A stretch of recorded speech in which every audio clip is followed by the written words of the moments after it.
Inter డిగ్రీతో పాటు IAS groups prepare అవ్వాలి అని అనుకుంటున్నాం కదా, మనం ఏదైతే మాట్లాడుతున్నామో దాని గురించి ఒక మెయిల్ వచ్చింది. అయితే దీన్ని అసలు ఎలా చదవాలి, దీనికంటే ఏమైనా స్టేజెస్ ఉంటాయని అడుగుతున్నారు. డెఫినెట్గా అండి. ఏదైనా సరే ఒక సిస్టమేటిక్ ప్రిపరేషన్ అనేటువంటిది చెప్తున్నా.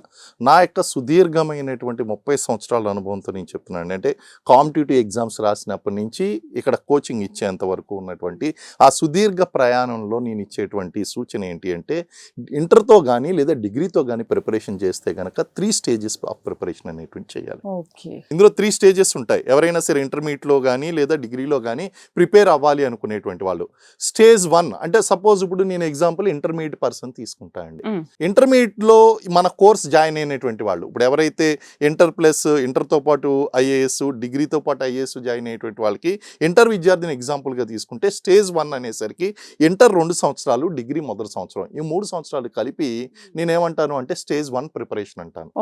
Inter 2 years, degree first year. ఈ 3 సంవత్సరాలు కూడా స్టేజ్ 1 ప్రిపరేషన్లో స్పెండ్ చేయాలి.